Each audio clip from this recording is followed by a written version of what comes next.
नमस्कार, सीएनबीसी आवाज Motilal Oswal live studio में आप सभी का स्वागत है। आप देख रहे हैं खिलाड़ी नंबर 1। मैं हूं आपके साथ श्रेया ठाकुर। हफ्ते का पहला कारोबारी सत्र और शानदार सत्र गैप अप ओपनिंग हुई मार्केट में जीएसटी रिफॉर्म से खबर के बाद। और देखिए निफ्टी 1.5% की तेजी के साथ 24,955 के लेवल पर, हालांकि डेज हाई से थोड़ा फिसला है। बैंक निफ्टी भी आपको शानदार तेजी के साथ कारोबार करता हुआ नजर आएगा। वहां पे भी करीब 1% से ज्यादा की तेजी आपको बैंक निफ्टी में देखने को मिलेगी 55,953 के लेवल पर। हालांकि आप देखिए तो बैंक निफ्टी भी डेज हाई से थोड़ा फिसला। मिड कैप में भी शानदार खरीदारी होती हुई नजर आएगी 1.5%, 57,358 के लेवल पर। स्मॉल कैप भी बाइंग मोड में आज देखने को मिल रहा है 1.5%। यहाँ पे देखिए 17,786 के लेवल पर स्मॉल कैप ब्रेथ जाहिर तौर पर बहुत शानदार नजर आएगा आपको। जिस तरीके से चौतरफा खरीदारी आज मार्केट में देखने को मिल रही है, सारे ही सेक्टर्स देख लीजिए आप। ऑटो स्पेस आप देखिए शानदार तेजी के साथ कारोबार कर रहा है। ऑटो स्पेस में तो 4% की तेजी के साथ वहाँ पे कारोबार हो रहा है। तो देखिए ब्रेथ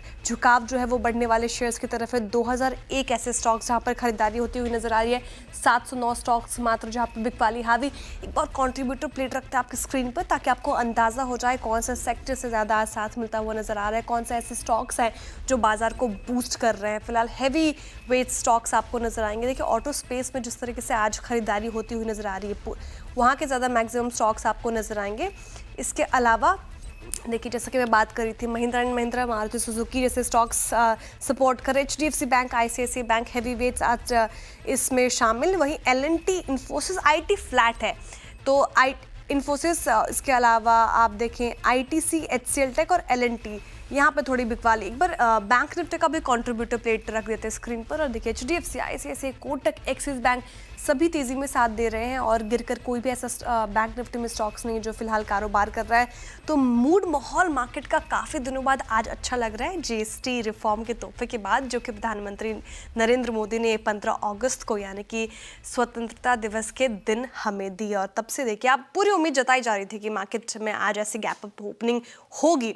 लेकिन बड़ा सवाल ये कि अब कैसे अप्रोच करें इस मार्केट को। ट्रेडिंग करना काफ़ी मुश्किल, क्योंकि गैप अप ओपनिंग हुई और सी लेवल्स पर कारोबार कर रहा है। साथ ही अब कौन से सेक्टर स्पेसिफिक रुझान होंगे, कौन से काउंटर्स आपको फोकस में रखना चाहिए, सब पे चर्चा करेंगे।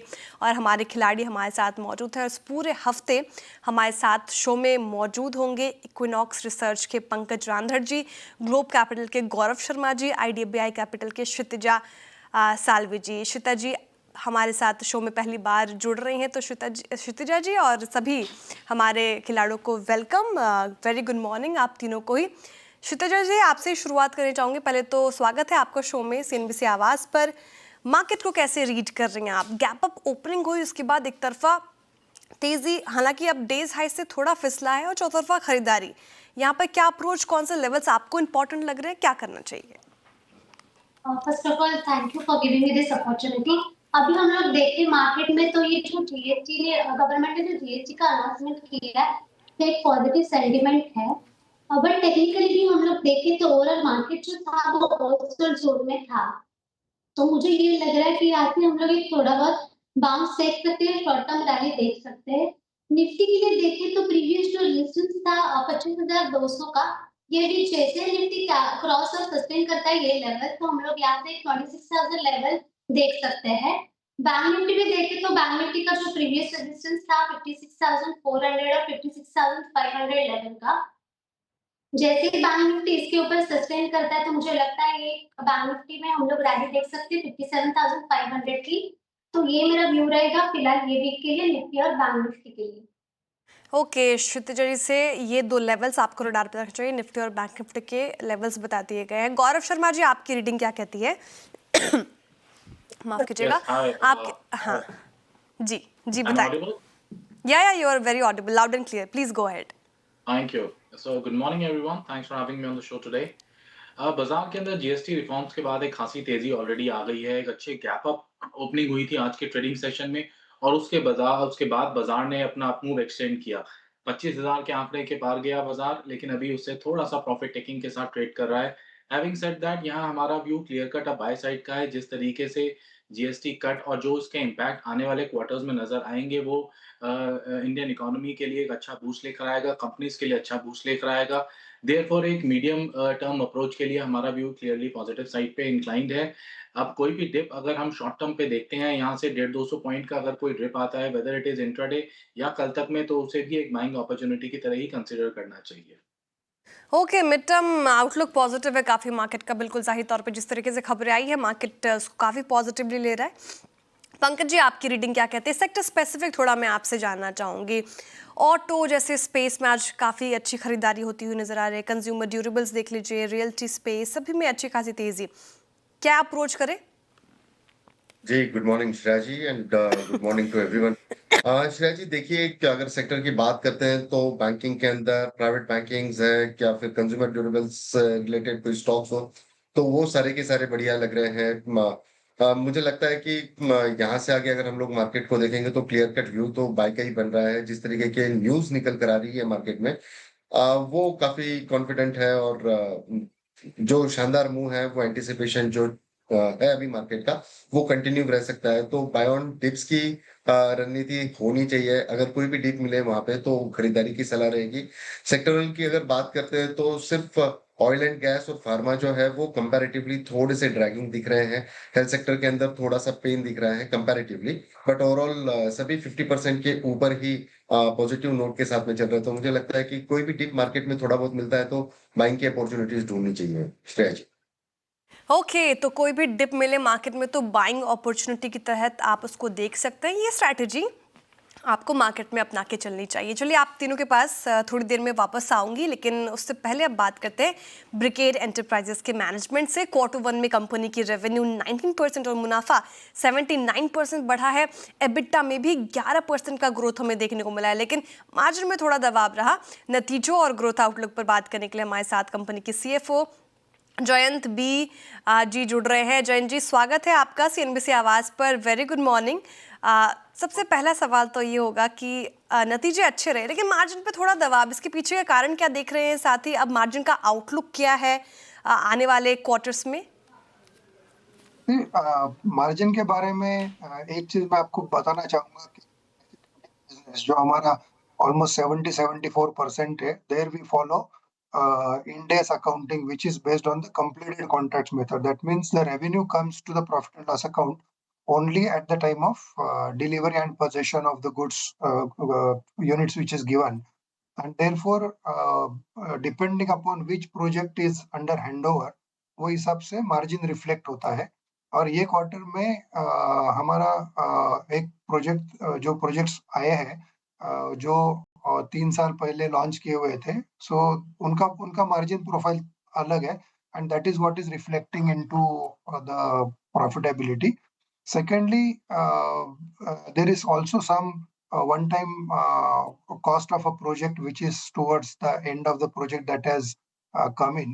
Apart from this, I think the business is very robust. Hospitality as well as the leasing portfolio is completely stabilized and giving a consistent growth and good profitability. So ये एक प्रकार का थोड़ा aberration है only for this particular quarter. But going forward, we do not see any kind of reduction in the margins. Okay, Very काफी healthy margins. Optimistic sound कर रहे हैं जी। बिल्कुल Yes. जैन जी, काफी ऑप्टिमिस्टिक साउंड कर रहे हैं आप, और स्टॉक अच्छा परफॉर्म भी कर रहा है। आज पूरा रियल्टी स्पेस फोकस में 2% की तेजी के साथ ब्रिगेड एंटरप्राइजेस रेवेन्यू काफी अच्छे रहे। जैन जी, आप मेंशन भी कर रहे थे, उसी पर मेरा सवाल था कि कहाँ से ग्रोथ ये देखने को मिली सेगमेंट वाइज, अगर आप मुझे अंदाजा दे पाएं। रियल स्टेट, लीजिंग या हॉस्पिटैलिटी वर्टिकल्स, किसने ज्यादा बेहतर परफॉर्म किया इस quarter? See, fortunately, all three verticals are very balanced, giving us a very balanced growth. Residential business अगर revenue terms में देखेंगे तो 22% की ग्रोथ है. Then leasing business अगर देखेंगे तो 15% की ग्रोथ है, और hospitality business अगर देखेंगे तो 19% की ग्रोथ है. So all the verticals or businesses are giving double-digit growth, and that is something which is culminating into the overall financial performance that has been delivered by the organization.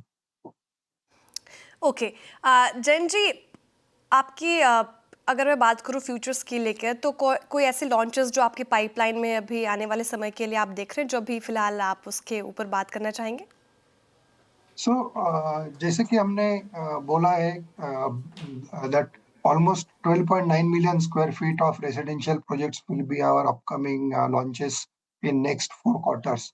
लेकिन specifically अगर बताना चाहूँ तो as of today we have clear visibility with all approvals in hand to the extent of a gross development potential of about 4,600 crores. और वो जैसे हम आगे चलेंगे other approvals also will follow and then these launches will be seen. Exactly quarter in which it will come depends upon when the launch, when the approvals come in. But the visibility is very clear. In terms of commercial portfolio, we have about 2.6 million square feet of projects which are upcoming in next 4 quarters. So mil jula ke it comes to about 15.5 million square feet, and hospitality will be adding about 1700 keys in the near future. Okay.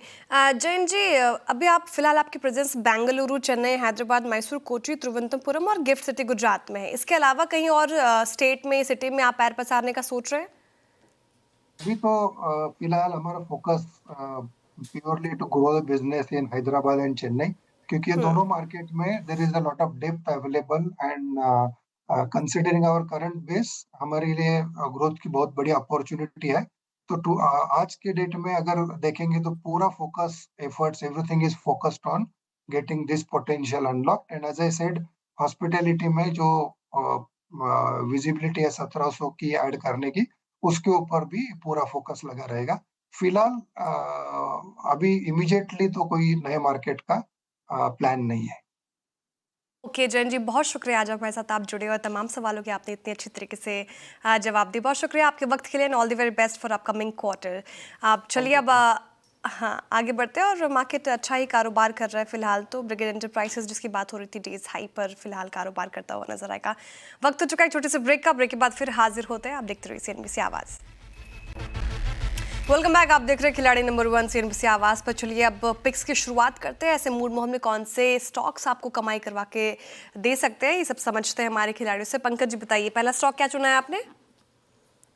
Shreya ji, endurance के ऊपर ध्यान है। Endurance फिलहाल 2890 के आसपास से फिलहाल trade कर रहा है। 11% ऑलरेडी अप है। जिस तरीके के वॉल्यूम्स इसके अंदर देखने मिले हैं, बहुत शानदार ब्रेकआउट यहाँ पे विटनेस हुआ है। मुझे लगता है कि ये रैली और भी कंटिन्यू होनी चाहिए। 2880 2882 की रेंज में खरीदारी की सलाह रहेगी with the stop loss of 2800, और टारगेट जो रहेगा 3050। 3050 के टारगेट देख रहे हैं। 2800 का स्टॉप लॉस मेंटेन करना है। एंड्योरेंस में शानदार रैली के साथ कर रहा है कारोबार। 11% की तेजी के साथ आज के सत्र में। और खबर वही है, मार्केट सेंटिमेंट बूस्ट है। गौरव शर्मा जी, आप बताइए आपने क्या पिक किया है? या श्रेया, जो पहला स्टॉक आज मैं सजेस्ट करना चाहूंगा दैट इज सुप्रीम इंडस्ट्रीज। पिछले 2-3 हफ्ते के एक ट्रेडिंग रेंज का ब्रेकआउट देखने में मिला है। वॉल्यूम बैंक बाइंग है। 4475 के अराउंड ट्रेड कर रहा है। मैं करंट लेवल पे बाई की सलाह दूंगा। स्टॉप लॉस रखना चाहिए इसका 4360 का, और 4740 के अराउंड के टारगेट्स एक्सपेक्ट कर रहा हूँ। ओके, 4630 का स्टॉप लॉस मेंटेन करना है। सुप्रीम इंडस्ट्री 4.5% की तेजी के साथ कर रहा है कारोबार। खरीदारी की राय 4740 का आप टारगेट एक्सपेक्ट कर रहे हैं। क्षितिजा जी बताइए, आपने क्या पिक किया है? पहला स्टॉक जो मेरा रहेगा वो यूपीएल का रहेगा। यूपीएल हम लोग देखते थे 4-5 दिन का सपोर्ट लिया है, वहां से अच्छी खासी बाइंग आई है। तो अपसाइड जो पोटेंशियल रहेगा वो 735 का, तो टारगेट रहेगा 735 का, और 683 का मेरा स्टॉप लॉस रहेगा। ओके, यूपीएल यहाँ पर खरीदारी की राय उनकी तरफ से आती हुई 683 का आपको स्टॉप लॉस मेंटेन करना है, और 735 का टारगेट आप एक्सपेक्ट कर सकते हैं। तीनों ही बाई साइड की ट्रेड है। क्षितिजा जी, दूसरा स्टॉक क्या चुना है? आपसे करना चाहूंगी शुरुआत, बताइए। तो दूसरा स्टॉक रहेगा मेरा सीडीएसएल का। सीडीएसएल हम लोग देखें तो एक 1592 के लेवल पे चल रहा है। तो जो सपोर्ट रहेगा और स्टॉप लॉस है 1559 का, और जो टारगेट है 1675 का। सीडीएसएल में देखें तो हम लोग यहाँ से थोड़ा बहुत कंसोलिडेशन देखा है। 10 EMA से बाइंग आई है, तो 1675 का टारगेट रहेगा, और नीचे में 1559 का स्टॉप लॉस रहेगा। ओके, 1559 का स्टॉप लॉस, 1675 के टारगेट सीडीएसएल में देख रहे हैं। कंसोलिडेशन के बाद यहाँ पे आज बाइंग देखने को मिल रही है। काफ़ी अच्छा रिटर्न सीडीएसएल ने अपने निवेशकों को जनरेट करके दिया है, तो यहाँ पे खरीदारी कराई उनकी तरफ से। गौरव जी, दूसरा स्टॉक क्या आइडेंटिफाई किया आपने? जो दूसरा स्टॉक आज मैंने आइडेंटिफाई किया है वो होटल स्पेस से है, दिग्गज Indian hotel. Tata group company है, अभी करंट लेवल पे बाई की सलाह लेगी अराउंड 783, 763 स्टॉप लॉस और 835 टारगेट। स्टॉक के अंदर एक अच्छा खासा रेक्टेंगल ब्रेकआउट आया है। मैं उम्मीद कर रहा हूँ आने वाले 1-2 दिन ये इसका बाइंग मोमेंटम कंटिन्यू करेगा। आने वाले 2-3 दिन तक इंडियन होटल्स में खरीदारी होती हुई नजर आ सकती है। 835 तक की टारगेट एक्सपेक्टेड है। 763 का आपको स्टॉप लॉस मेंटेन करना है खरीदारी के राय इंडियन होटल्स के ऊपर। पंकज जी बताइए आपकी दूसरी स्टॉक। जी श्रेया जी, होटल स्पेस में ही मेरा रिकमेंडेशन रहेगा। लेमन ट्री के ऊपर आंखें है। जिस तरीके का एक ब्रेकआउट यहाँ पे देखने मिला है, मुझे लगता है कि ये कंटिन्यू रह सकता है। 154.70-75 की रेंज में बाय करने की सलाह रहेगी। स्टॉप लॉस जो है इसका 148 का रखना है। टारगेट जो है 168 का यहाँ पे मेंटेन करके चल सकते हैं। 168 का टारगेट, 148 का stop loss. Lemon tree hotels, hotel space में जिस तरीके से आप देखें लगातार लोग स्टेकेशन पे विश्वास रख रहे। एक रिपोर्ट भी आई थी काफ़ी होटल स्पेस को लेकर, पॉजिटिव रिपोर्ट, तो यहाँ पर खरीदारी की राय पंकज जी की तरफ से। पंकज जी, तीसरा स्टॉक आप ही बता दीजिए, क्या चुना है आपने? श्रेया जी, नायका काफी स्ट्रांग नजर आ रहा है। लोअर टाइम फ्रेम के ऊपर एक वी शेप का एक रिकवरी यहाँ पे दिखाया है। हालांकि स्टॉक आज कंपैरेटिवली थोड़ा सा कम चला है, लेकिन मुझे लगता है कि पोजिशनल पॉइंट ऑफ व्यू के हिसाब से अगर इसको हम लेके रखते हैं पोर्टफोलियो में, तो 210 रुपए का स्टॉप लॉस लगाकर इसको बाय करना चाहिए। 245 रुपए का टारगेट। नायका 245 तक के लेवल एक्सपेक्टेड है। 210 का आपको स्टॉप लॉस लगाना है। नतीजे अच्छे थे। फैशन सेगमेंट में देखें आप, ब्यूटी सेगमेंट में ब्रेक इवन लेवल पर है नायका, तो यहाँ पे खरीदारी की राय आती हुई पंकज जी की तरफ से। गौरव जी, तीसरा स्टॉक। जो तीसरा स्टॉक आज मैंने चुना है that is JSL, Jindal stainless limited. 740-42 के अराउंड ये शेयर ट्रेड कर रहा है। 725 का स्टॉप लॉस मैं सजेस्ट करूंगा। 790 के टारगेट्स मैं दे रहा हूं इसके अंदर। स्टॉक के अंदर एक अच्छा खासा अपमूव बना हुआ है। पिछले 2-3 सेशन से ये अपमूव देखने में मिला है। 680 के लेवल से अभी करंटली 740 ट्रेड कर रहा है। मैं उम्मीद कर रहा हूं आने वाला कल तक, परसों तक ये अपमूव कंटिन्यू रहेगा स्टॉक के अंदर। ओके, जिंदल स्टेनलेस, यहाँ पे खरीदारी की राय 790 का टारगेट एक्सपेक्टेड है। 725 का आपको स्टॉप लॉस मेंटेन करना है। क्षितिजा जी, तीसरा स्टॉक आपने क्या चुना है? तीसरा स्टॉक मेरा रहेगा नाम इंडिया का, निपॉन इंडिया। मुझे लग रहा है कि आज से अच्छी खासी बाइंग आई है, तो 880 का पोटेंशियल दिख रहा है, तो 880 का टारगेट रहेगा और 804 का स्टॉप लॉस रहेगा। ओके, निपॉन लाइफ इंडिया 3% से ज़्यादा की तेज़ी के साथ कर रहा है कारोबार। यहाँ पे खरीदारी की राय क्षितिजा जी की तरफ से 880 की टारगेट एक्सपेक्टेड है। 804 का आपको स्टॉप लॉस लगाना है। चलिए इसी के साथ रुक रहे एक छोटे से ब्रेक के लिए। ब्रेक के बाद फिर हाजिर होंगे। आप देखते रहिए CNBC आवाज़। Welcome back. चलिए अब शो को आखिरी सेगमेंट की तरफ मोड़ते हैं और मुनाफा का मीटर लगाते हैं स्क्रीन पर। क्या स्थिति, पहले ही कारोबारी सत्र में किसने मारी है बाजी और कौन है पहले पायदान पर, किन्होंने ले लिया है लीड पहले ही सत्र में।